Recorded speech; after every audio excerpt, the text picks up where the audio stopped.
Jimmy Greenough de dos, dès les premières minutes, on craint énormément pour Saint-Étienne parce que les Britanniques donnent toujours, dans le premier quart d'heure, une impulsion au match et on a peur que tout bascule immédiatement. Et pourtant, ce sont les Stéphanois, par Patrick Révelli, qui tentent quelque chose dès les premières secondes. Bon, l'occasion n'est peut-être pas terrible pour le gardien Stepney, mais elle est là et on se dit, si les Stéphanois se présentent comme ils l'ont fait très souvent dans ces coupes européennes, en prenant le match à bras-le-corps, en bousculant l'adversaire chez lui, peut-être peut-on entendre une qualification. 3e minute, la défense cafouille un peu chez les Rouges. C'est Greenough qui met en corner, celui-ci c'est Brian Greenough, le frère du précédent. Saramagna va tirer le corner. Vous avez suivi cette rencontre en différé, Jean-Michel? Oui, enfin je l'ai suivi en direct à la radio, en différé ensuite à la télévision, bien sûr. Et je pense qu'à la radio on avait la même impression, Saint-Étienne attaquait fort. Oui, c'est vrai, les 20 premières minutes qui sont souvent primordiales dans un match de cette importance. J'ai cru pendant un bon moment que les Stéphanois allaient prendre la mesure des Britanniques. Et à la 7e minute, il y a encore des erreurs défensives. On a l'impression que la défense anglaise s'affole un peu, ce qui est rare. Et vous allez le voir, ce sont encore les Verts, par une tête de Saramagna, qui se crée une occasion. On commençait à respirer, on se disait, bon ben, 12 minutes de jeu et ça va bien pour les Verts. Mais alors là, le match basculait carrément. Première tentative, centre de Macquarie, Greenough et il manque, mais ça n'est fallu de peu. C'était à la 12e minute. Et déjà, on commençait à sentir que la grosse machine britannique se mettait à tourner rond. Vous allez voir un tir terrible dans quelques instants de Greenough, suivez-le bien si vous n'avez pas déjà vu. Un arrêt réflexe de Kurkovic et Coppel, heureusement, ne pourra pas reprendre cette balle dans de bonnes conditions. Et puis à la 33e minute, c'était déjà un peu le coup de grâce. Coppel sur l'aile, cherche au centre et trouve Macquarie. Celui-ci lui rend la politesse et le lance sur l'aile droite. Coppel déborde Farison. Centre. Kurkovic touche un peu la balle, Piazza ne peut rien et personne marque.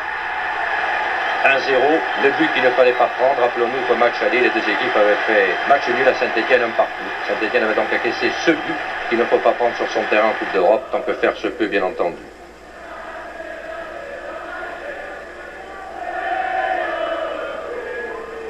« 40e minute, les Stéphanois attaquent encore. Il y aura une occasion stéphanoise qui fera penser d'ailleurs au match précédent par une similitude de situation. Sinegel hérite de la balle, regardez, un peu dans la même condition qu'à Saint-Étienne, mais cette fois-ci il ne peut pas contrôler son tir. Il en est désolé, Sinegel, et la mi-temps intervient sur le score de 0-0. 62e minute.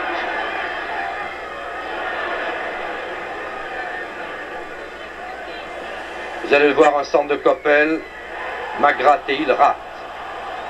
Mais pour Magrat, il s'en est fallu vraiment de peu. Il aurait pu pousser cette balle dans le but. Nous revivons l'action. Vous voyez, Magrat sur son pied droit est de justesse, alors qu'il rate carrément la balle, lui, du pied gauche. 64e minute, Albiston lance loin devant Coppel. Est-il hors jeu? Ne l'est-il pas? Battenet revient sur lui, est dépassé. Lopez essaie de s'interposer. Kurkovic est pris à contre-pied. 2-0. C'est le coup de poignard pour les Verts. Il sera très difficile, et on s'en doute à ce moment-là, de remonter ce handicap. Et il est très difficile sur les images parallèlement de savoir s'il était hors jeu. Là, l'image arrêtée part déjà trop tard. Le ballon est en l'air. Il a été donné de loin par Albiston. On ne saura pratiquement jamais si vraiment il y avait hors jeu. Oui, la tentative désespérée de Lopez et Kurkovic pris à contre-pied. Mené 2-0, il y aura encore quelques tentatives. Oh, pas tellement, il faut bien le dire. À la 75e minute, Rocheteau va déborder. Un centre. Saramagna reprend le volley. Malheureusement, la balle est à côté. Cela aurait pu faire mal, et encore que l'angle de tir était très fermé. Et le gardien bien placé. Mais sait-on jamais. Nous revoyons cette action.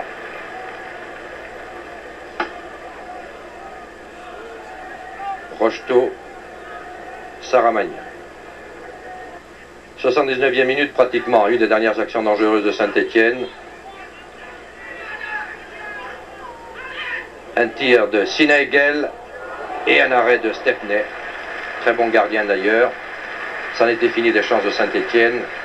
Cette année, oh, comme paradoxe d'ailleurs, Saint-Étienne est éliminé au premier tour alors que 3 autres clubs français eux sont qualifiés. C'était l'inverse qui se passait habituellement. Bon, Jean-Michel Larquet, je l'ai dit, et je crois que je vais le répéter souvent parce qu'il faut le dire, il n'est pas question maintenant de brûler ce qu'on a adoré tout de suite.